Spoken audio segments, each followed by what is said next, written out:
الحمد لله الحمد لله خالق الوجود من العدم وجاعل النور من الظلم ومخرج الصبر من الألم فملقي التوبة على الندم فنشكره على المصائب كما نشكره على النعم ونصلي على رسوله الأكرم ذي الشرف الأشم والنور الأتم والكتاب المحكم وكمال النبيين والخاتم سيد ولد آدم الذي بشر به عيسى بن مريم ودعا لبعثته إبراهيم عليه السلام حين يرفع قواعد بيت الله المحرم فصلى الله عليه وسلم وعلى أتباعه خير الأمم الذين بارك الله بهم كافة الناس العرب منهم والعجم.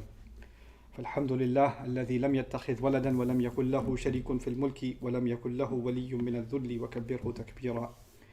والحمد لله الذي أنزل على عبده الكتاب ولم يجعل له عوجا.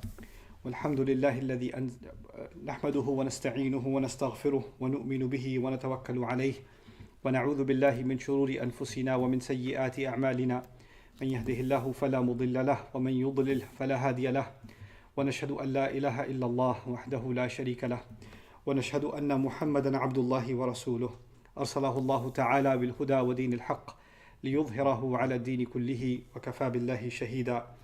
فصلى الله عليه وسلم تسليما كثيرا أما بعد فإن أصدق الحديث كتاب الله وخير الهدي هدي محمد صلى الله عليه وسلم وإن شر الأمور محدثاتها وإن كل محدثة بدعة وكل بدعة ضلالة وكل ضلالة في النار. قال الله عز وجل في كتابه الكريم بعد أن أقول أعوذ بالله من الشيطان الرجيم أنزل من السماء ماء فسالت أودية بقدرها فاحتمل السيل زبدا رابيا ومما يوقدون عليه في النار ابتغاء حلية أو متاع زبد مثله كذلك يضرب الله الحق والباطل فأما الزبد فيذهب جفاء وأما ما ينفع الناس فيمكث في الأرض كذلك يضرب الله الأمثال.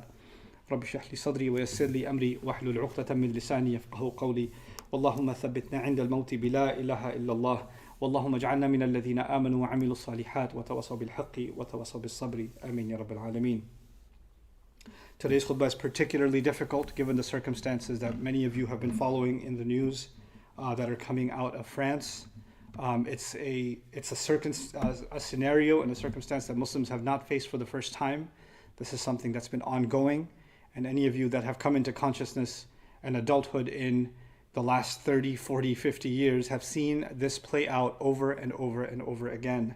And we find ourselves in the same exact scenario yet again, where someone has attempted to, what is in their mind an insult to our Messenger sallallahu alaihi wasallam. Other attempts to do some things, these kinds of things are attempts to dishonor the Quran in some way, burn a copy of the Quran, or humiliate it in some way, or speak ill of the Prophet ﷺ by way of caricature or words or publications or whatever it may be. But this is something that is a recurring phenomenon. It's a seasonal thing. It happens time and time again, and we find ourselves deeply frustrated. It goes without saying that no Muslim, no one who believes and loves his Messenger sallallahu alaihi wasallam, and it's a part of our iman. وَلَكِنَّ اللَّهَ حَبَّبَ إِلَيْكُمُ الْإِيمَانَ وَزَيَّنَهُ فِي قُلُوبِكُمْ. That Allah made iman beloved to us and He beautified it in our hearts. That statement in Surah Al-Hujurat, as I've said before, it comes from the ayah that tells us that He is the Messenger of Allah among us. Meaning, iman is only beautiful when you have love for Rasulullah sallallahu alaihi wasallam.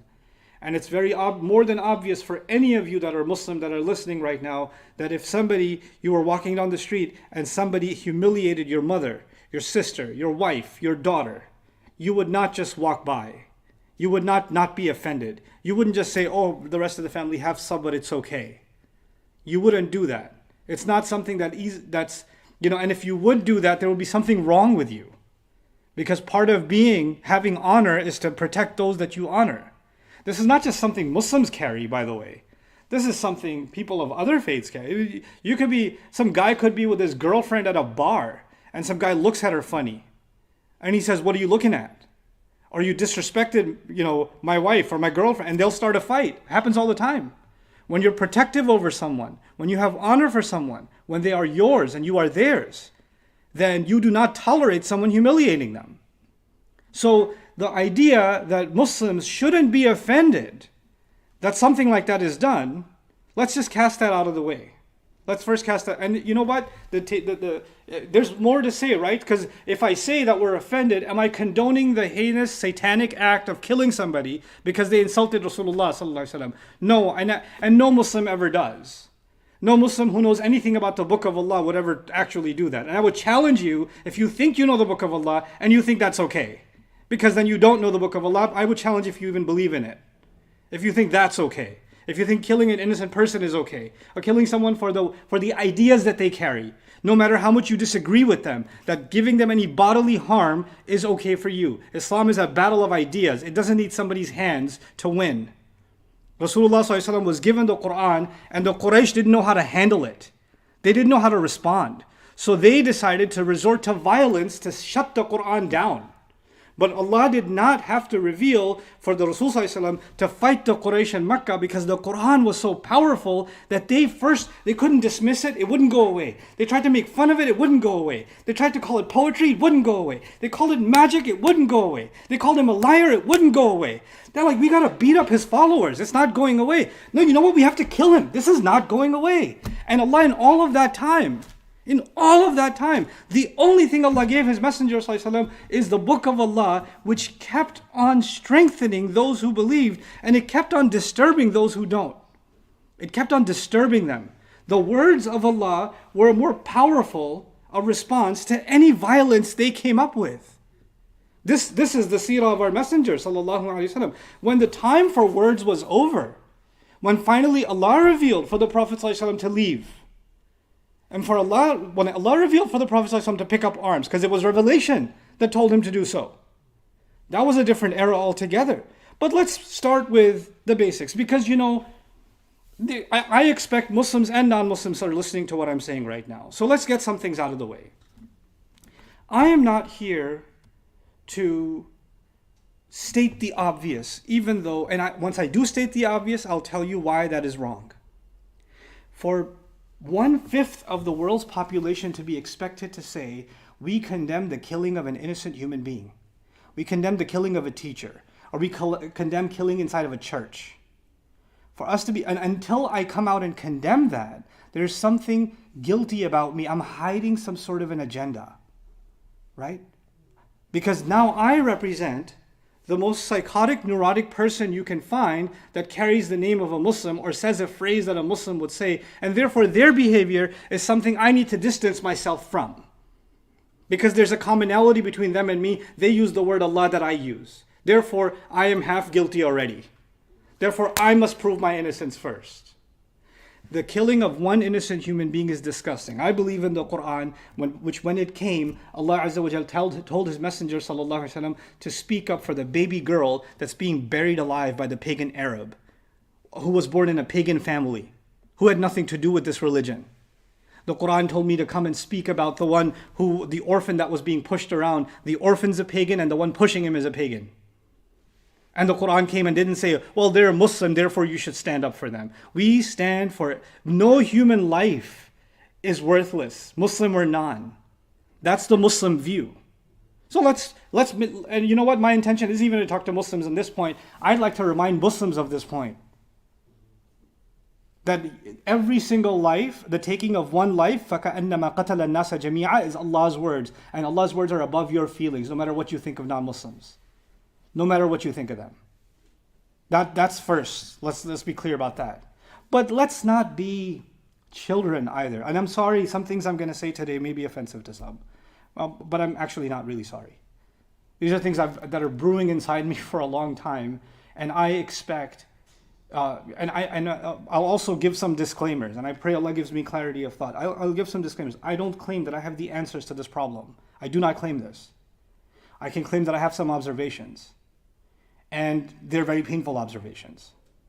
First and foremost, when something like this happens, when there's an attempt to insult our Messenger ﷺ, who, by the way, cannot be insulted. You can say whatever you want. يُرِيدُونَ لِيُطْفِئُوا نُورَ اللَّهِ بِأَفْوَاهِهِمْ وَاللَّهُ مُتِمُّ نُورِهِ. They want to blow out Allah's light with their mouths. Allah will complete His light. You can't do anything about it. You could say, I hate the sun. It's still going to shine way bright above your head. You could spit at it. The spit will fall right back on your own face. When people came to Rasulullah cursing him and speaking like poetry was made against him, instead of Muhammad, the praised one, Mudhammam, the condemned one, he would literally respond, "I must be talking about someone else because my name is Muhammad." When you can make whatever drawings you want. First of all, you don't know anything what the Prophet looked like anyway. But you know what those pictures really are? They're a reflection of how they see Muslims. That's what it is. But beyond that, let's talk a little bit about our Muslim responses. Well, our response is, well, boycott French products. Or let's protest against what's happened. Let's call for a protest. Have we gone down this road before? And if you want to boycott, do it. If you want to protest, do it. But is that it? That's it? Now I'm not buying Chanel perfume anymore? I've done my job? I'm good. Or I put some angry face emojis on social media. I'm done. I've done my part. Well, what else do you want us to do? And what's the third option? We should take matters in our own hands. We should respond. We should let them know how angry we are. And let me tell you something about that from the other side. You know, nations around the world are very familiar. They're not stupid. Governments, educational institutions, they're not stupid. They know how we operate. I've seen that from the inside. I've seen research done on Muslim communities that is so exhaustive about what are the different psychological states of different kinds of Muslims, what do traditional Muslims think like, what do progressive Muslims think like, what are proactive activist Muslims think like. They categorize us, they study us like lab rats. They've got their research on us. They got us figured out. And you know why they have us figured out? Because they know exactly what kinds of reactions we're going to have. How to play a game. It's been done over and over again. It's not once, it's been done dozens of times. Are there elements within the Muslim community of people that are pretty much psychotic, pretty murderous shayateen, that wear the label of Islam, that wear the label of Muslim? Yes. And are they looking for an excuse of provocation to do something that's already brewing inside them? They just need a justification. Yes. Yes, they are. And once they take such an action, such a disgusting, satanic act of killing somebody, the disgusting satanic act of beheading somebody, once they do that, well, you know what? That opens up another floodgate of opportunity for some other people.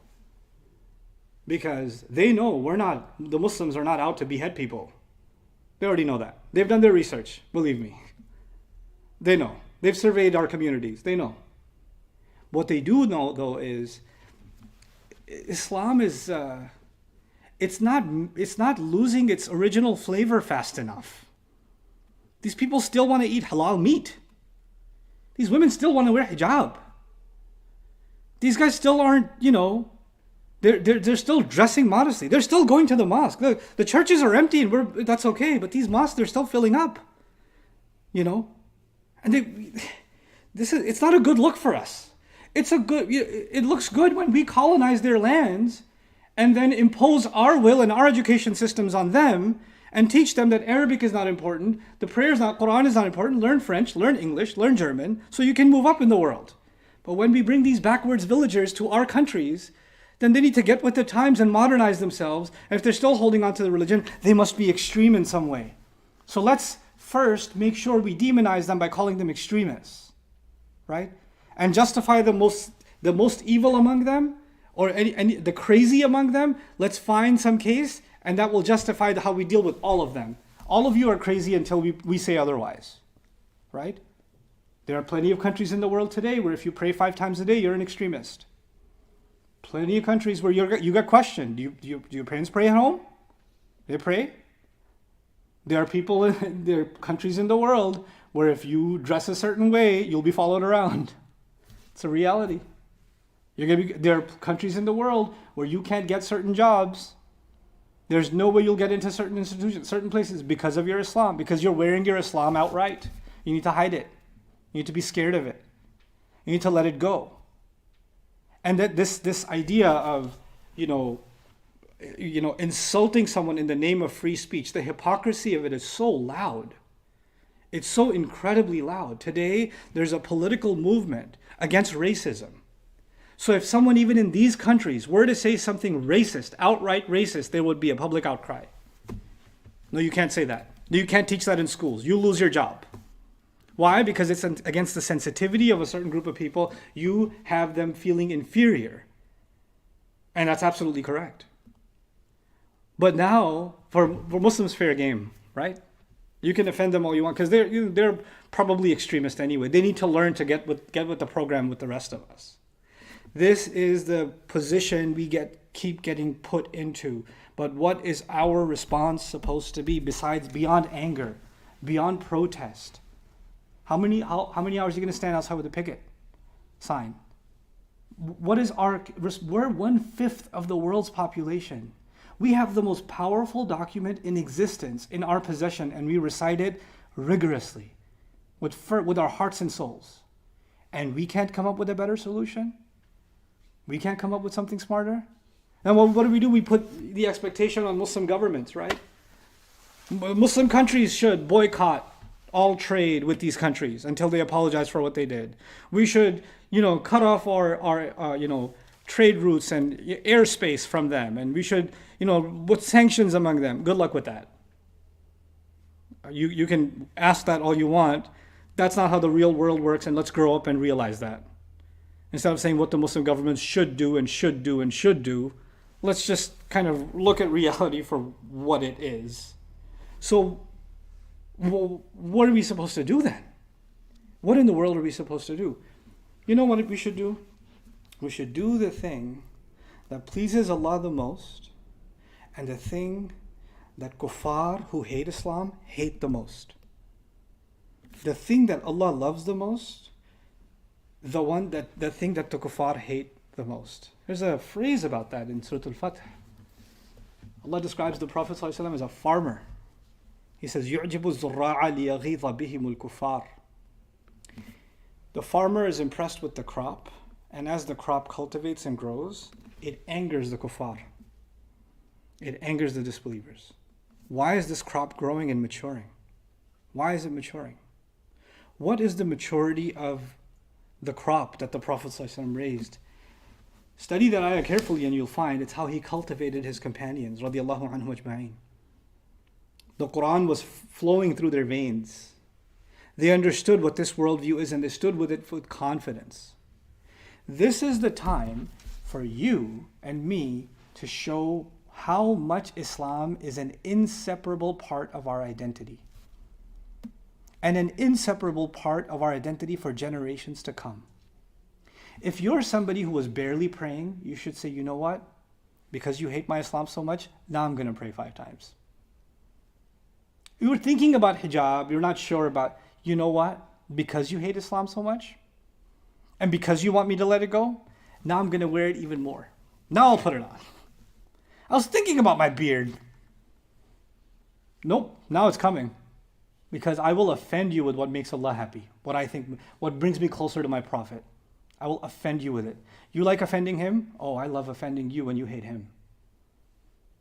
I'll offend you by deepening my roots in this book. I'll offend you by completely transforming how I think about educating myself. How I think about educating my children. I will, at least in my family, I'll change the trajectory of what kind of Muslims we look like in 10 years. How educated we are. How strong we are in our faith. I will do that for my family. I'll do that for my community. You want all of these acts of provocation, what's the purpose of them? The purpose of them is to say these people don't belong in our society. So let's just show how crazy they are so we can find some kind of legislative way or social pressure way of getting rid of them, or scare them enough so that they look more French and less Muslim. They become more like us and less like themselves. Once we can accomplish that, then we'll be okay. Because if you look like us and act like us and basically accept cultural enslavement, right? Because your ideas are offensive, ours are, the progression of the human race. So if you look at the world the way we do, then you have finally joined the rest of us in civilization. Because you backwards people need to get with the program, right? Well, you know what? Why is it that it's not time that we demonstrate that the most intelligent human beings, the most civilized human beings, the most balanced human beings, The most mature human beings are people who carry this faith. That we're the most stable of them all. It doesn't matter what society we go to, we are its biggest assets because of how we carry ourselves. We don't have to prove ourselves to anybody. We don't have to, the speeches aren't going to do that. Press releases aren't going to do that. Articles aren't going to do that. Videos aren't going to do that. You know who's going to do that? The way you carry yourself, the way you run your business, the way you start institutions. I would argue that Muslims need to now, the ayah I read to you from Surah Al-Ra'd is a blueprint. Quran was offensive. It was offensive. Why was it offensive? Because it was going inside the hearts. If the Quran sitting on a shelf is not offensive to anyone. Rasulullah is not offensive to anyone because he's a figure in history. He's gone. Why are these things offensive? Well, there's a legitimate reason they're offensive, and there's an evil reason they're offensive. Let's be honest about that too. The legitimate reason these things are offensive is because Muslims misrepresent them, and they engage in corruption, evil, alienation. They engage in all kinds of things that are anti-Islam in the name of Islam. And that's when non-Muslims see that and say, this is what their religion is? This is what they want? They're a plague on our society. And you know what? When Muslims act a certain way, they do act like a plague on society. That's a fact too. But there's another reason. There's plenty of Muslims that are not a plague on society. There's a vast majority of Muslims that are an asset to any society. They're a source of goodness in any society. They're a source of justice in any society, fairness in any society. Those Muslims that are in that, now they need to be stronger than they ever have been. They need to toughen up like they never have before. I'm reminded of Hamza radiallahu anhu, who wasn't even Muslim. But when he found out his prophet, his nephew's been offended, he's like, oh yeah? Well, I'm Muslim now. I was kind of thinking, no, now what? Now what? It's time for the now what response from the entire Muslim community, from the entire Muslim world. And the last thing I want to tell you, and there's lots to talk about here, but like what I really want to share with you is the game plan that they have for the world. And Islam is just one part of that for them. They're not out to get Islam. They don't want anything that gets in the way of the rapidly increasing and consumer culture, where all of you are just there. You live. Your existence is there to buy products, and to to be materialistic consumers. That's all you are numbers. That's all you are. You mean nothing else. The worldview we have, the way we look at society, ourselves, the way we look at truth, it represents a problem because we're not materialistic in that when we're not sheep. We're independent thinkers. We're analytical. We think about justice and injustice. It represents a problem. You know what? If those things are a problem, it's a problem for those who engage in injustice. It's time we showed everybody around us what Islam really is. You think they have propaganda machinery? They can put a cartoon on a government building and the world will get the wrong picture of who the Prophet Muhammad ﷺ is? No. The world gets the wrong picture of who Rasulullah is. The world gets the wrong picture of about what the Quran is because the Muslims don't represent them properly. 1 in every 5 persons on this planet is a Muslim. We have plenty of spokespeople on this planet to represent what the Quran really is, what Islam really is. No force in media has that kind of following. Nobody has those kinds of numbers. We do. It's time we acted. We showed what it was. We stood for it. We spoke of it. We spoke of it. I talk about the Quran. I talk about Rasulullah with anybody I deal with, any business I do. You know, I just had somebody do some work on our campus, non-Muslim guy. I don't preach Islam to them, but you know what?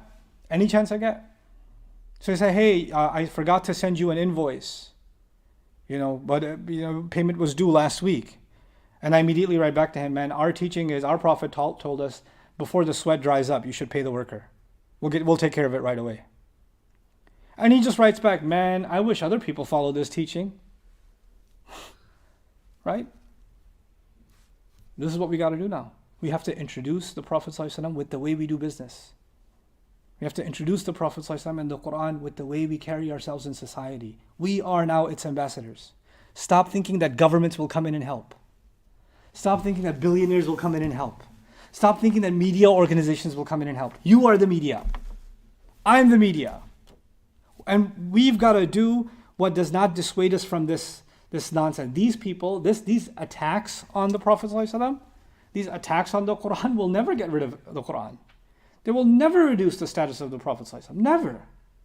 What they will do is they will desensitize us over time, because we'll start thinking, what can we do? What can we do? What can we do? Right? And everything we do, nothing changes because we're back in the same situation. When a person tries to do something and they end up in the same situation, over time, they just say, what's the point, right? What's their biggest success? We become hopeless.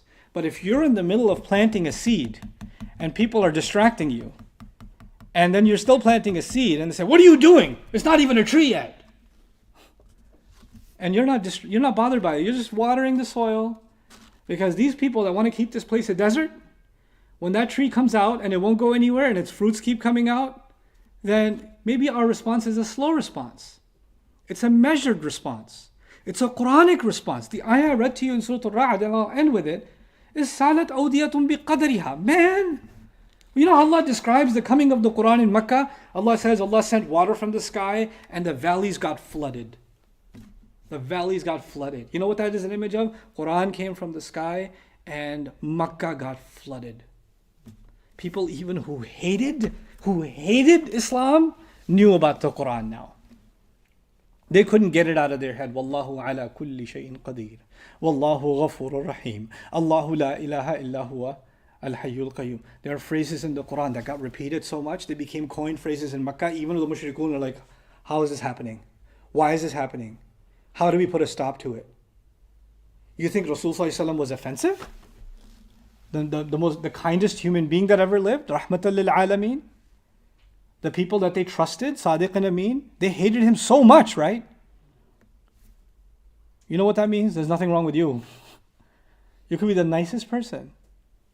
You could be the kindest person. You could be the one looking out for them more than anyone else.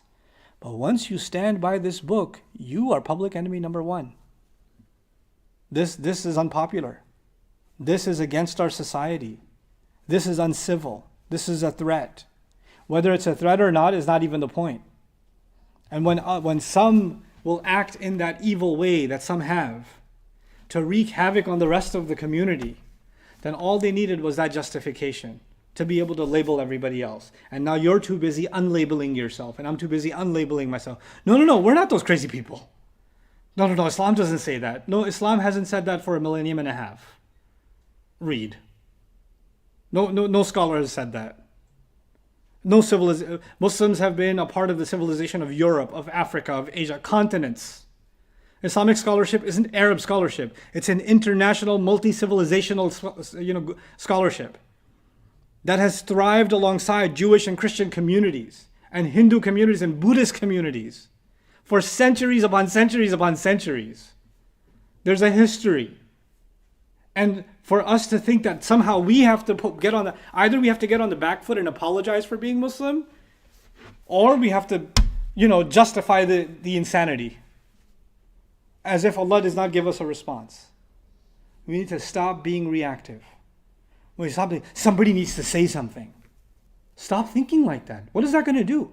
I'm talking to you like if you and I were sitting in a restaurant together and at 6 feet apart, and you're telling me, what are we supposed to do? Why don't you issue a statement? Okay, I'll issue a statement, then what?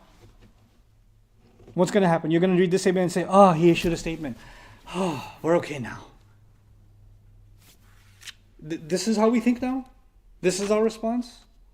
Is that what Allah Azza wa Jalla expects from us? Is that what He wants from us? Show the strength of Islam with how you live. You live. This is a battle for the heart and mind of the individual. Don't forget that. That's the real battle. That's the real battle. And that, it doesn't matter if you live in Europe.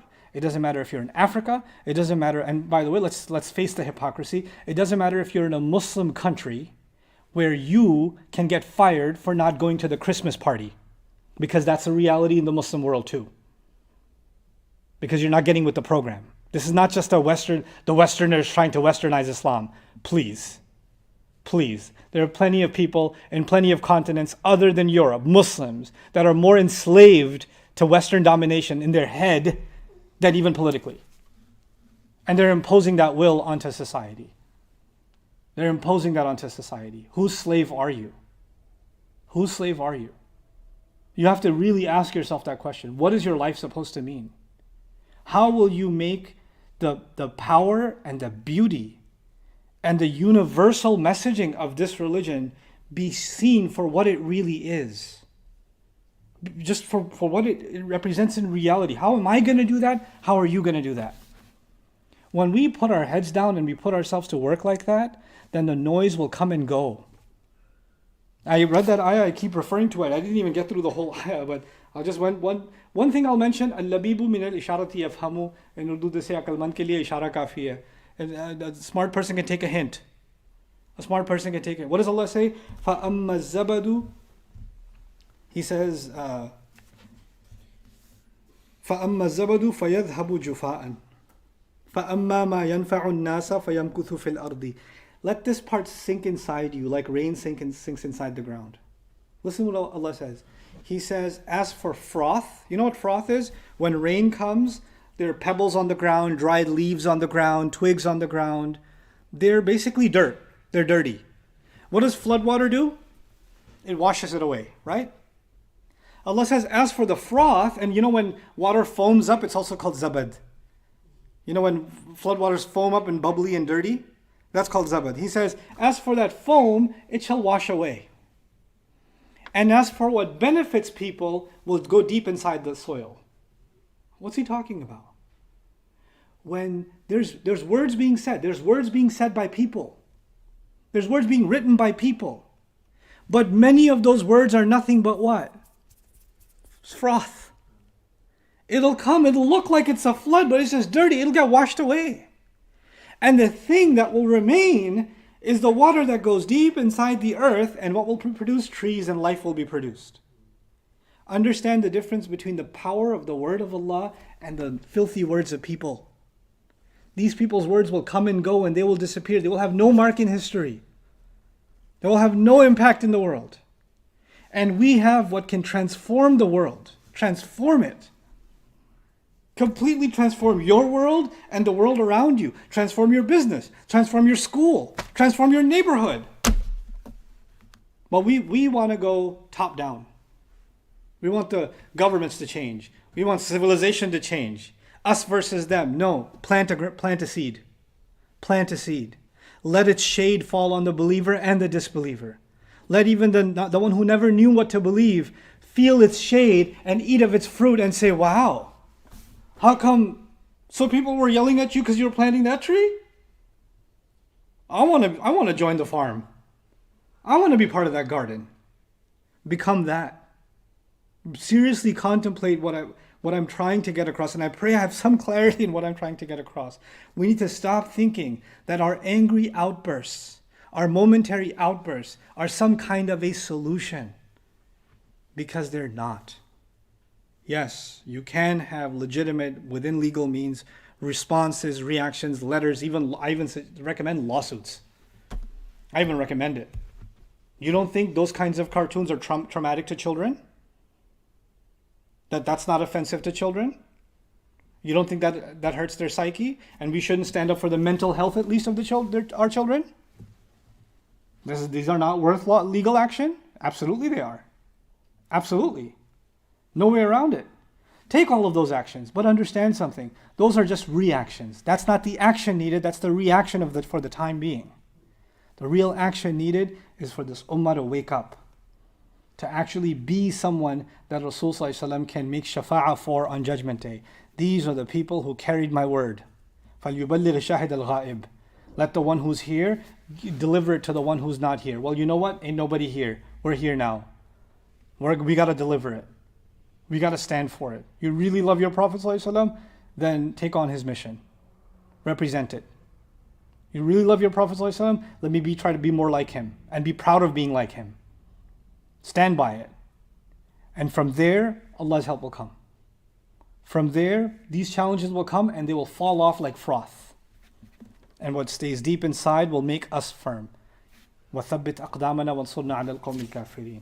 Make our feet firm and aid us against those who disbelieve. May Allah Azza wa Jal give us a sense of our responsibility to Allah and His Messenger sallallahu alaihi wasallam. May Allah Azza wa Jal never allow our love and our respect and our honor for our beloved Messenger sallallahu alaihi wasallam to be decreased. May Allah Azza wa Jal never allow these people's failed attempts at dishonoring the Messenger sallallahu alaihi wasallam to make their way into our hearts. And may Allah Azza wa Jal make us truly the defenders of the nobility and the legacy of Muhammadur Rasulullah sallallahu alaihi wasallam and the word of Allah. Barakallahu li wa lakum fil Qur'an al-Hakim wa nafa'ani wa iyyakum bil ayati wa dhikr al-Hakim. Alhamdulillahi wa kafa wa salatu wa salamu ala ibadihi alladhina istafa khususan ala afdalihim wa khatamin nabiyyin Muhammadin al-Amin wa ala alihi wa sahbihi ajma'in. قال الله عز وجل في كتابه الكريم بعد أن أقول أعوذ بالله من الشيطان الرجيم إن الله وملائكته يصلون على النبي يا أيها الذين آمنوا صلوا عليه وسلموا تسليما اللهم صل على محمد وعلى آل محمد كما صليت على إبراهيم وعلى آل إبراهيم في العالمين إنك حميد مجيد اللهم بارك على محمد وعلى آل محمد كما باركت على إبراهيم وعلى آل إبراهيم في العالمين إنك حميد مجيد عباد الله رحمكم الله اتقوا الله إن الله يأمر بالعدل والإحسان وإيتاء ذي القربى وينهى عن الفحشاء والمنكر ولذكر الله أكبر والله يعلم ما تصنعون. Before I conclude, I just wanted to add something that I didn't think of in the khutbah, but I'm just making an appeal to everyone, including myself, but to everyone. We need a renaissance in this ummah. We need the brightest young minds to be the most educated in their religion and to be the most educated historians, political scientists, anthropologists, psychologists, economists. You need to be the best of both worlds. You need to be leading in every sphere of life. You need to be the mark of excellence. When people think of the top in their field, they think of the people that say La ilaha illallah. When you lead the world in both, then you see who insults you. Then you see. Allah gave us these ayat to study, the ayat of creation. He gave them to us to study, just like He gave us the ayat of revelation to study. It's time that we held ourselves to a higher, much higher standard. Every single one of you young people, men and women that are listening to me, what is it that you're going to accomplish in your life? Set your goals high, out of love of your messenger, sallallahu alaihi wasallam. Barakallahu li wa lakum. Aqim as-salam.